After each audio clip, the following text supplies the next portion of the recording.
Okay. Hi, everyone, and welcome to Parade Magazine's Google Plus Hangout on Air with Lidia Bastianich. We're so honored to be here with her today. We're here today to talk about holiday cooking, holiday traditions, and also to celebrate the Parade cover story, which came out on December 8th, written by Lisa Schwartzbaum, which was all about Lydia's holiday memories and holiday traditions. And also to celebrate Lydia's new book, which is called Lydia's Common Sense Italian Cooking, which we're also very excited about. And we're here today. We're very happy to be joined by Tanya, Lydia's daughter. My name is Sarah. I'm the food editor at Parade. Of course, this is Lydia. We have Tanya, Lydia's daughter. We have Jill Silva from the Kansas City Star. And we have Gretchen McKay from the Pittsburgh Post-Gazette. So welcome, everyone. Thank you so much for being here with us. I thought maybe we could start with everyone going around and saying a little bit about their favorite holiday, go-to holiday recipes. Did you want me to begin? I would love that. Thank you. Okay, I'll start off. I must say it's an odd one, but I love my bacala. My bacala mantecato. So bacala is catfish, and catfish can be salted, and then you have to soak it and cook it. But in the region that I come from, northeastern Italy, north of Venice and east, Friuli, Venezia Giulia, we make it from dry bacala, stoccafiscio. So it's actually like a piece of wood before you get started with it. It's air dried. So you have to soak it, then you have to soak it for 2-3 days until it really softens. Then you cook it, then you take it off the bones, and then you whip it with some olive oil and a little bit of garlic. And it is the most delicious thing. It's brandade, it's also known as. And I spread it on good bread, and that lasts me the whole Christmas week. Well, that sounds delicious. And how about Tanya? Do you have a particular holiday recipe that you always make? Yeah, I get to cheat because I go to my mother's for the holidays. I actually do a lot of dishes and pots, but my favorite dish is when she does actually a nice roasted veal with these light scents of citrus. And, I have difficulty roasting something that comes out just as wonderful and juicy as hers does, and it's got that extra little kind of umami, and she takes all the juices with the roasted vegetables, and to me it's the best. It's the absolute best. Thank you. And how about you, Jill? Well, I have two baking recipes that I go to, and they were my Nana's, my Italian-American grandmother. She was a first-generation immigrant, and the two cookies that she always made were biscotti with anise in it, and it was a very soft biscotti. She always said she didn't want to break her teeth on the ones that she got in coffee stores. So it's a very soft biscotti, and it's just lovely, very simple to make. And the other thing that she always made at Christmas was pizzelles. And I don't know if I'm actually saying that right, Lydia. That's the way my grandmother said it. How do you say it? Pizzelle. Pizzelle. Okay. Put a little more oomph in it. Yeah, so she always did that with a the iron that had the snowflake design on it. And it was really lovely, sprinkled with confectioner's sugar. And they were very popular with our friends. That's lovely. And Gretchen? Well, I actually last year cheated a little bit on Christmas, and we got ordered in Chinese because I've been cooking Christmas dinner for so many years for so many people. I have 5 kids, so I'm probably getting Chinese again this year. But we do have a big Christmas Eve dinner, and for that I like to do a tenderloin just because it's really hard to mess that up. You just put it in the oven and roast it. Sometimes I put crushed potato chips on top, a little bit of mustard. It's really good. And as far as sweets, my mother has just a really great sugar cookie recipe rollout that she's been making, God, for as long as I can remember. So that's what we like to eat. That's lovely.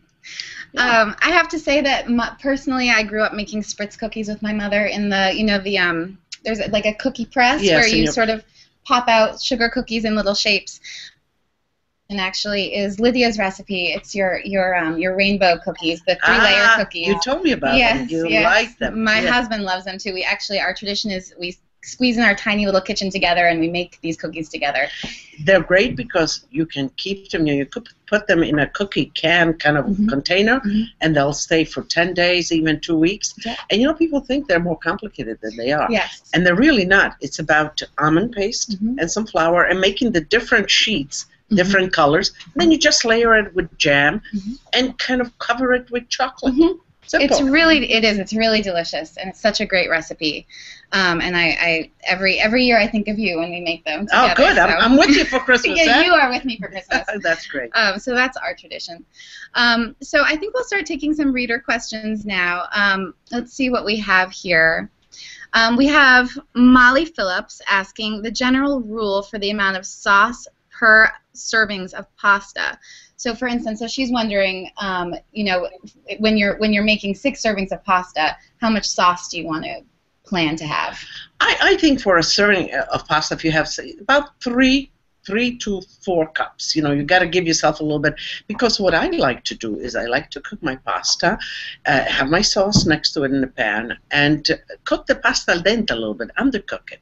Then you pull it out, put it in the pan with the sauce, and you continue to cook it so that the pasta finishes cooking in the sauce and it absorbs a little bit of the sauce in there.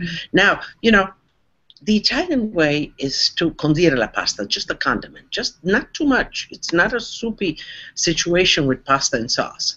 So if you're short of sauce when you're mixing the pasta, take a little bit of the pasta water, you add it onto that sauce, and you bring it back to life. And then you tighten it all up with a little bit of cheese. You close the fire, throw some cheese, and the pasta should just flow. It should not be soupy. It should not be kind of tied together. It should flow. It's a good rule of thumb. What do you think, ladies? I think the American way is to pile it on top, but I like the Italian way where you mix it in the serving pan and just, so. Also, because if you're going to put cheese on it, it's going to absorb some of the sauce, too, so you need a little bit of extra. Right. Absolutely. And I know we had several readers asking about Feast of the Seven Fishes being the sort of southern Italian tradition the day before Christmas. It is. Here I get a lot, 7 fishes, 13 fishes, and that so is, many fishes. Yeah, no, but that is a southern Italian tradition of really kind of counting and having, and also the event itself, La Vigilia. Now, all of Italy has the Vigilia, but us in the north, it's a Vigilia. You eat lean, or magro as we call it, no meat, fish, bacala has to be one of them, octopus, calamari, all of that, but not necessarily those 13 or 7 fishes. It's all fish, but vegetables could substitute. We used to do polenta and Savoy cabbage. We used to have a lot of that. Not always were fishes available in the wintertime, in the fishing, especially up north. And then we up north celebrate much more the Christmas Day. That's the big feast. Okay.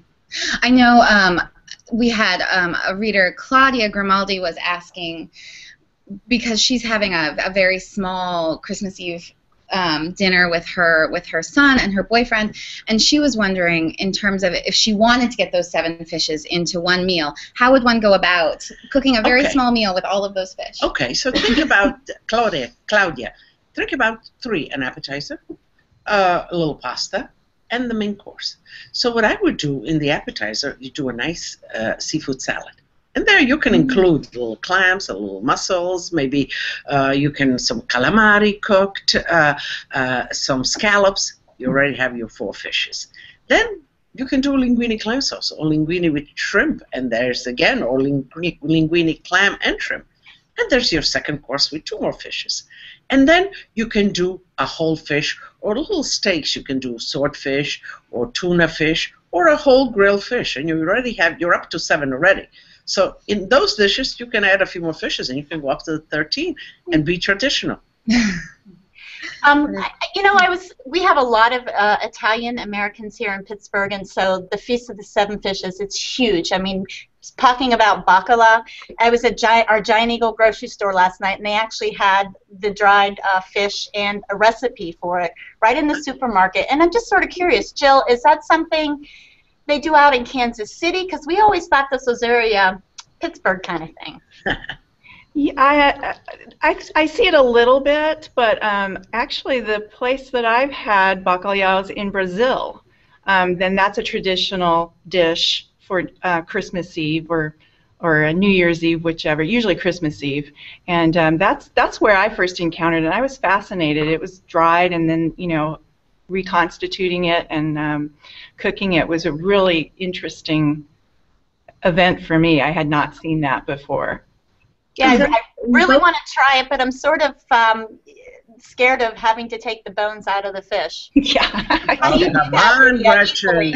I'm afraid. It's incredibly popular in both of our places where both of you ladies are. And Lydia's in Pittsburgh and Kansas City. People love it. And they come because they don't have to clean 13 fish. So people love it, though. And it's still a very strong tradition, in both of those cities, I think. Yeah. Do you know what's interesting about bacalhau? That it's across the world, and you go to the Caribbean, they have. You go to Brazil, they have. Now bacalhau is codfish, dry codfish, and it's caught in the northern Atlantic waters, the cold waters, and up there they dry them, they air dry them or salt cure them.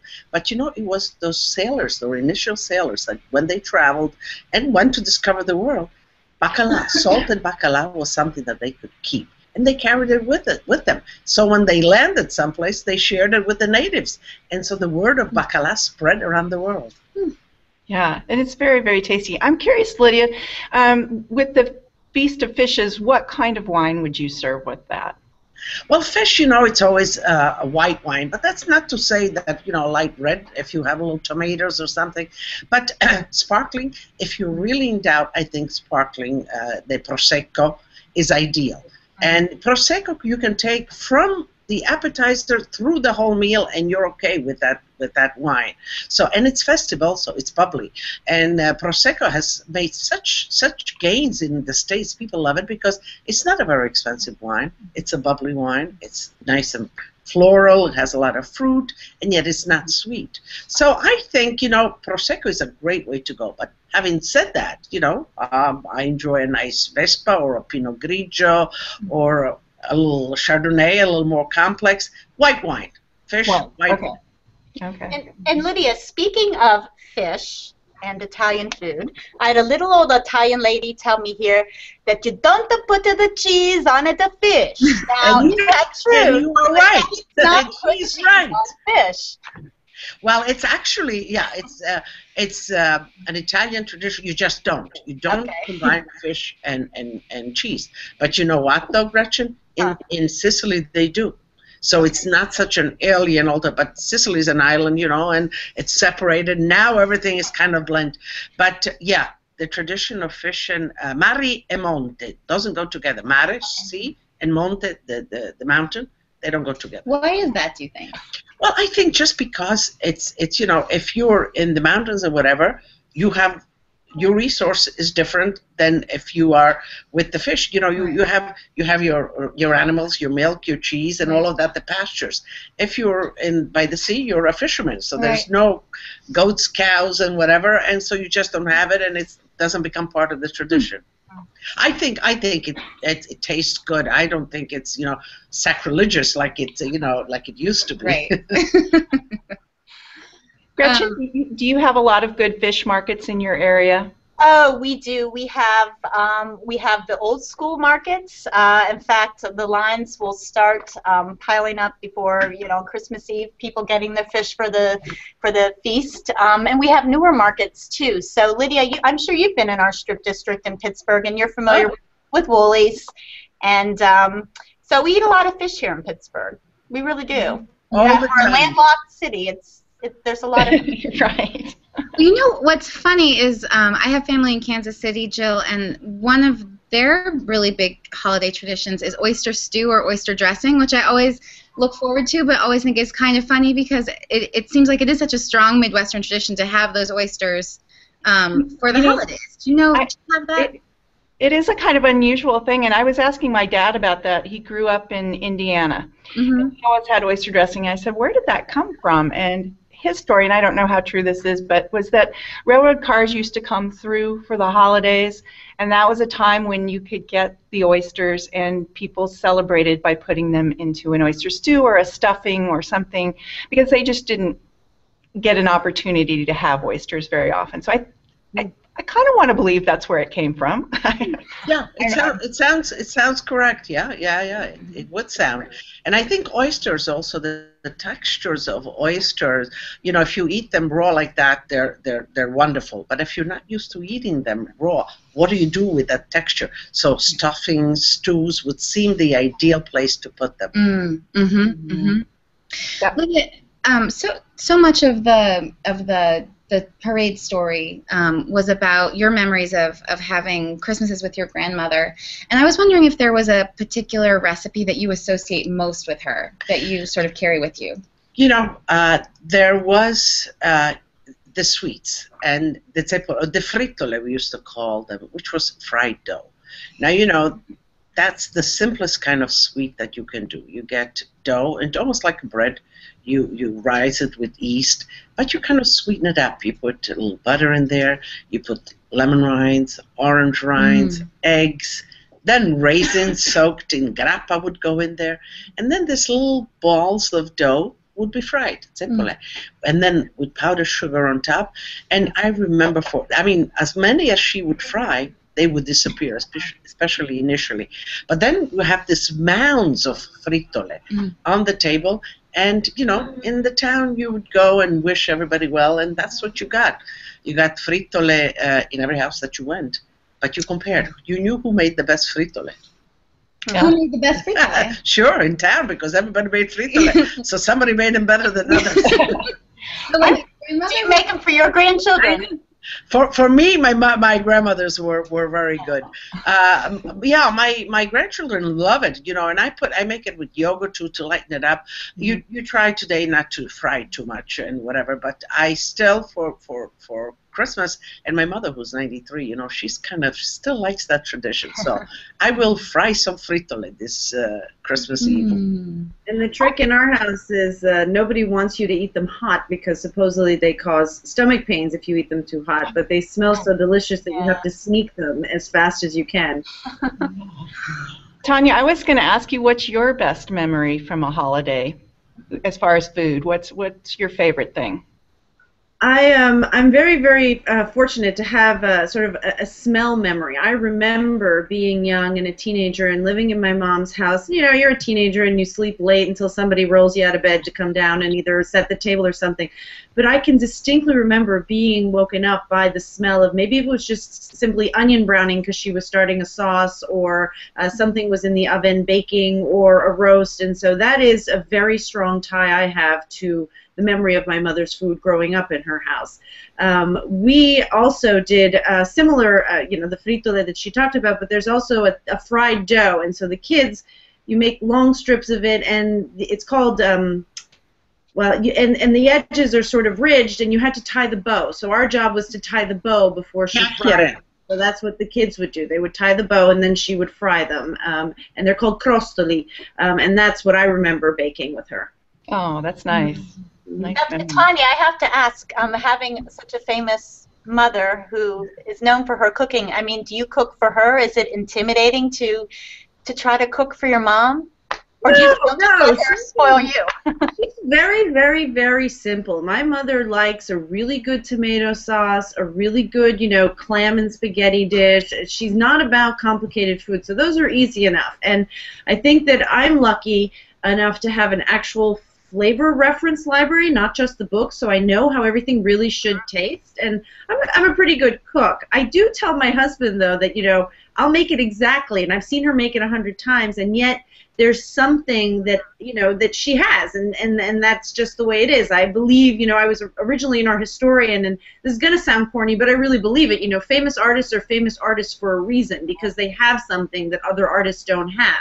And even though I know exactly how her recipe should taste, sometimes I just don't make it 100% because I don't have that sensibility that she naturally has. So I don't have pressure cooking for her. She likes what I make. I make good things. Like I make excellent meatloaf, better than her. You're a good cook, absolutely. And I enjoy, you know, just going over Tanya's house, I have time with the grandkids, just playing, and she cooks, and I love it, and she's a good cook, very good cook. Tanya, I wonder, though, if your children will say the same thing about you. You know, I mean, maybe that's mom's cooking is sort of a genius. They really love my mom's cooking. I'm good, but they really love her cooking. My kids get very excited when we recipe test for the book because we do it in week blocks, and we do about 18 recipes a day, and so I come home with the most amazing dinner. It's 18 different things, all cooked by my mother, all differently, and they love recipe testing week. So that's what they really enjoy. Tanya, do you remember the first time that your mom brought you into the kitchen and gave you a job to do? You know, yeah, I mean, it's really simple. It's what all kids do. You peel. I mean, you know, you peel carrots, you peel potatoes, that's the first thing kids get to do. And you stand, and then there's dough. I mean, those are the first two things. So I would be put on a stool or a chair. An adult apron would kind of be rolled up to fit, and then you would either roll dough, cut dough, or peel. And it's that simple.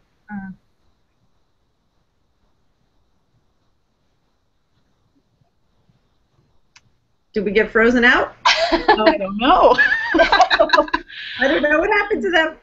I know. I try to get my kids in the kitchen with me as often as I can. It's not always easy. They love to eat. They love to complain if I don't make something to their satisfaction. But I think it's really important to get them in there and try to get those traditions starting and just, you know, a love and awareness of their food. I agree, but even later on, so my son is older now, and I tell him, I said, you know, you're going to want to know how to make chicken soup for college. You're going to want to know how to make a tomato sauce or meatballs because you're going to be hungry, and you're going to get tired of eating stuff that doesn't taste like home. So I think even if you give them 5, 6 basic dishes, when they go away to school or whatever, you start them young in the kitchen, and then they go away and they know how to make a chicken soup. And, you know, I think that you're the hit of the college dorm if you know how to cook something. That's exactly what I tell my son who's in college now. Come on, the girls really like it, and it's a survival skill for you. So either way, it'll work out. Yeah. Maybe next year when he moves out on, you know, into an apartment. Right now, it's still mac and cheese. Yeah, it could just be Jill too. I mean, when they're in college, they're thinking about other things because I know 2 of my sons are older, and they call me from the grocery store, and they want to know what they can do with this or what they should be cooking for dinner. Or my one son wanted to plan his Christmas Eve meal, so maybe it sinks in. It feels like such a victory when they do call you, doesn't it, Gretchen?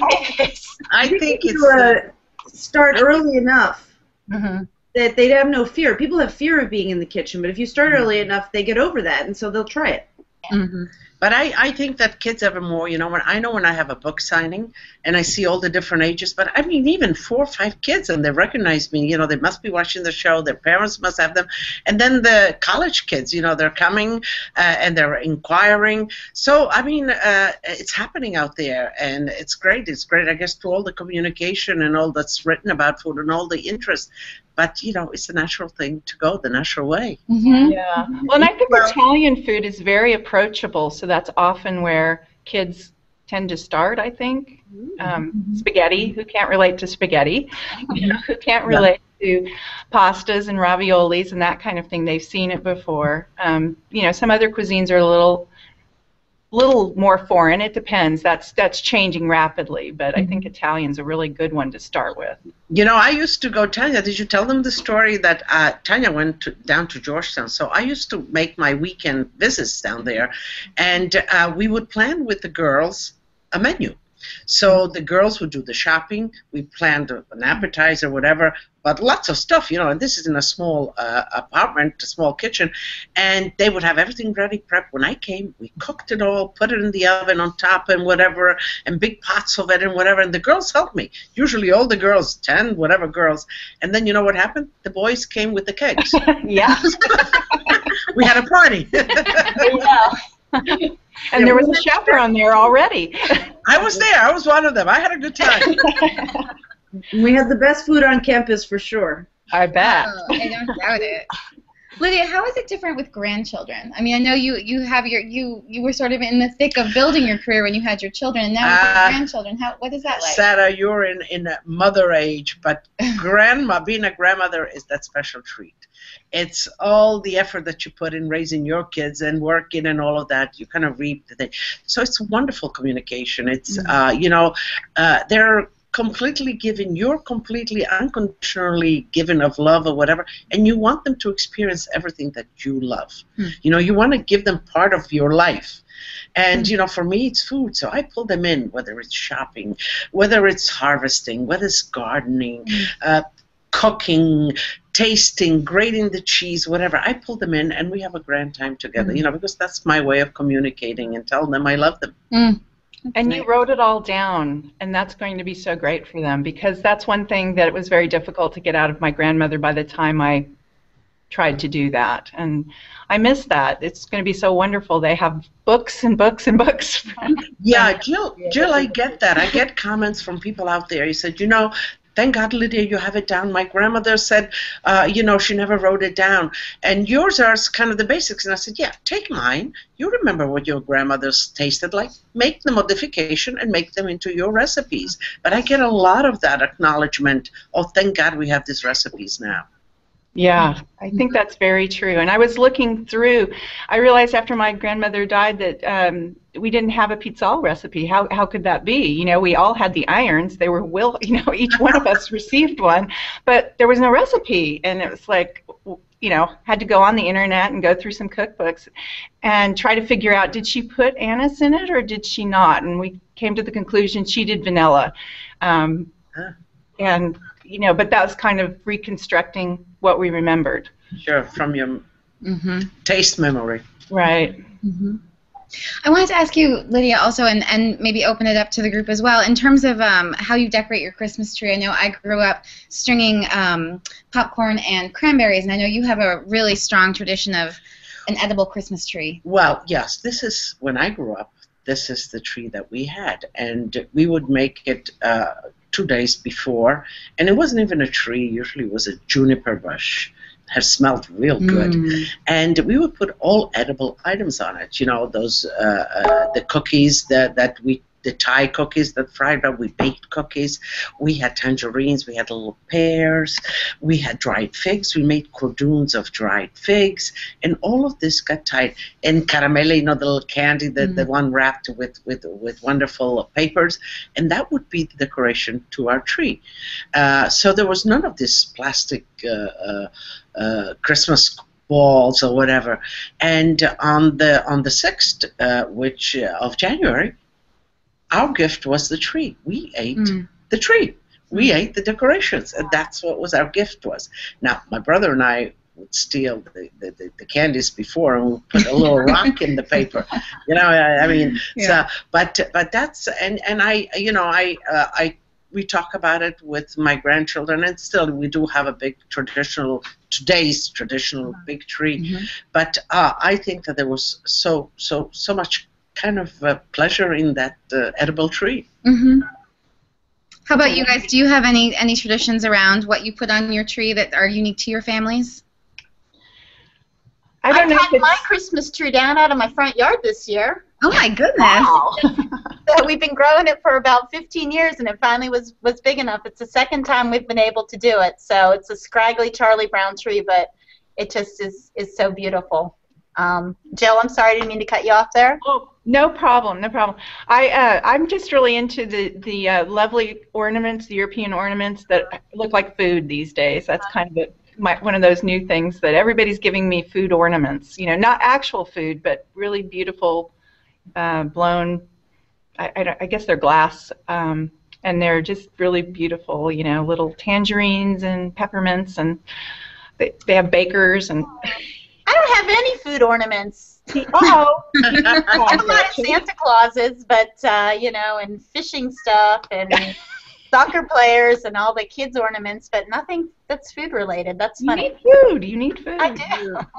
They're beautiful. I have the food ornaments, the glass ones, like the German ones. Like the Germans put just the pickle, but I have pineapples and tomatoes, and they're really beautiful. And we have a tradition that the kids make an ornament with all of our names on it. So and this year it includes our new dog, for example. And then I have, of course, all the ornaments that my kids make. So it's a really homey kind of tree. Yeah. And tinsel, do you do tinsel? That's like the ongoing debate in our family. Whether I have twins, and the one twin desperately wants to put tinsel on this year, and her sister is adamant that we don't. So We're a garland family. Gold garland, no tinsel. We don't do any of that. We just do lights and ornaments. And this year, one string of my lights went out right in the middle, and I already had all the ornaments on. I said, you know what, we're going to live with it just like that. No tinsel for me. Yeah. No tinsel. The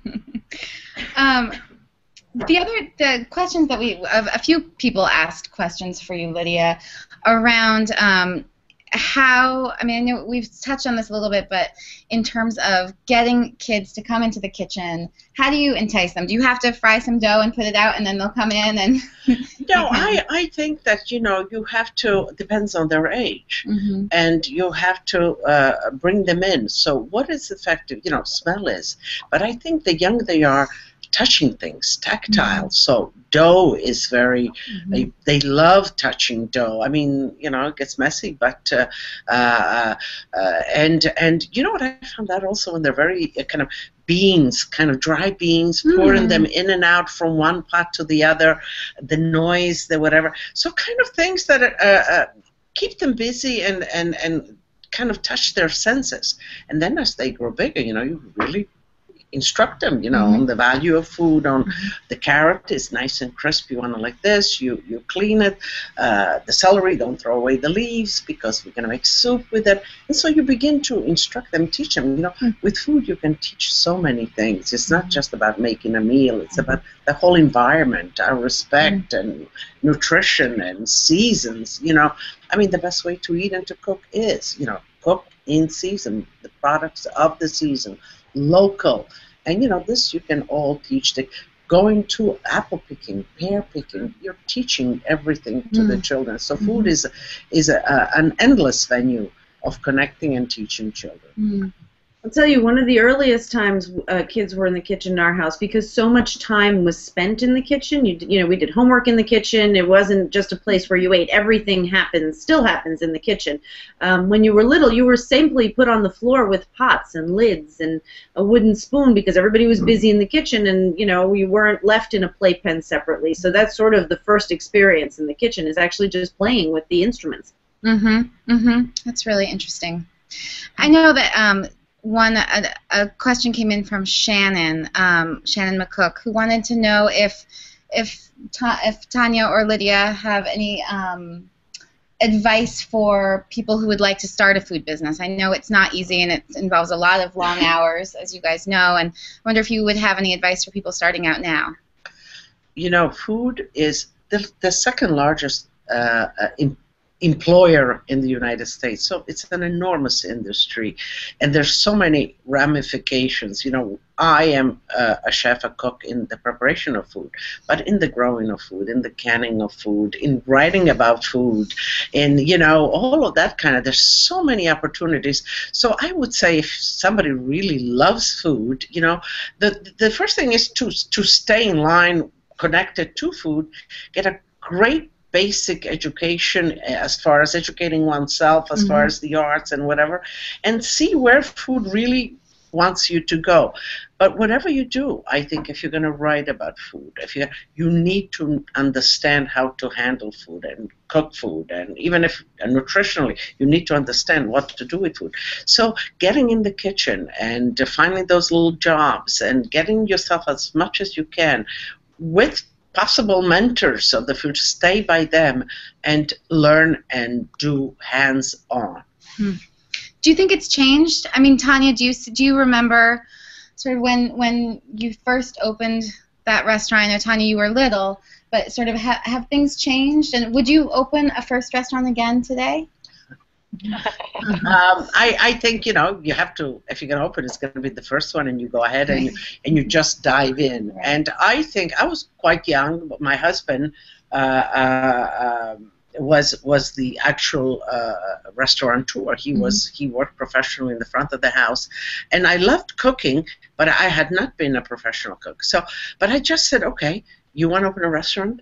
I love doing this. Let's do it. I'll help you. So we hired a chef, and I just went in the kitchen. Now, mind you, I had my grandmother. I cooked all the way up to there. It's not that I wasn't a CIA graduate. Right.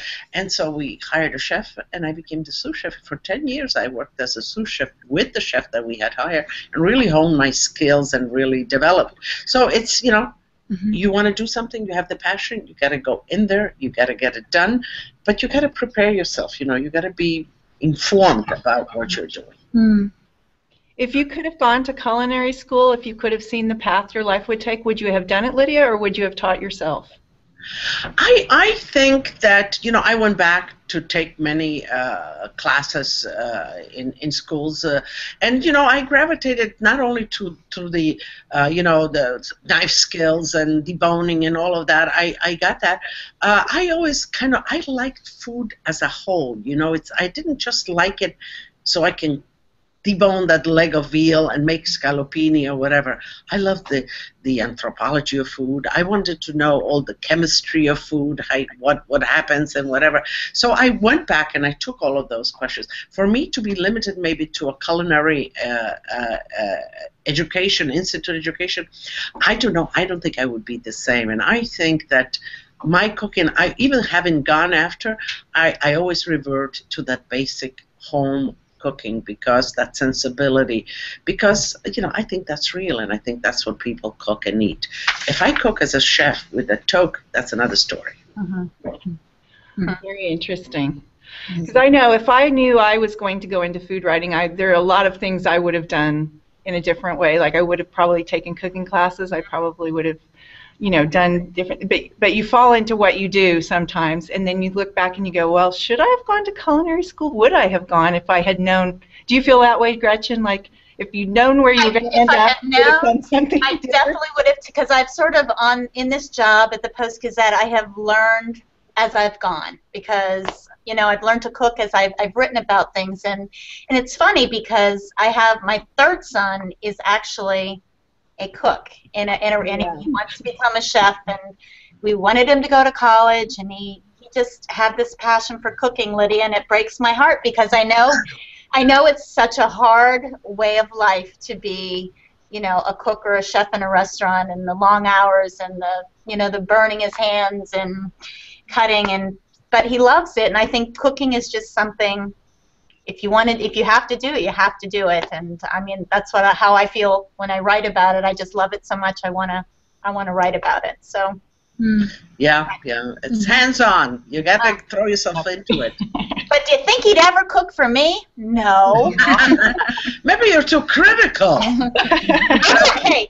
Anybody who cooks me a meal, it's delicious. I'll eat anything anybody makes me. So. Well, I think we are about ready to wrap things up. I wonder, Lydia, if there's anything that we did not touch on around the holiday traditions that you wanted to add. Oh, my God. We have just scratched the surface, Sarah. I know. But I think, you know, we certainly had a great opportunity here to share, and we'll do it again. Yeah, absolutely. I wanted to remind everyone that, of course, Lydia's new book is out. It's called Lydia's Common Sense Italian Cooking. And also her parade cover story is on our website right now. You can get her Christmas cookie recipes at parade.com/Lydia, which we're very, very happy to have those on our site. Thank you so much, you guys. It was just such a pleasure to speak with you and to hear about your Christmas traditions and your holiday traditions. And such an honor to be here with you, Lydia. And happy holidays to everybody. Buon Natale. Thank you. Thank you. And, you know, I would add, this is such a great cookbook. It is so good. Yeah, I have so many recipes I want to try. Did you give one to your son, Gretchen? Get one for your son. It's dog-eared already. It is. One cookbook, and I mean, you'll just love it. Lydia's sensibility is so great. It's so approachable. It makes you feel like you can do it, and the dishes are great. So That is the mark of a good cookbook, right? When it's all dog-eared and gets all sauce all over the pages, that's when you know it's a good cookbook. You know it's good, so. Yeah. Well, thank you guys. We really appreciate it. And Thanks. It's been fun. yes, happy 2014. And Merry to you Christmas. too. Happy holidays.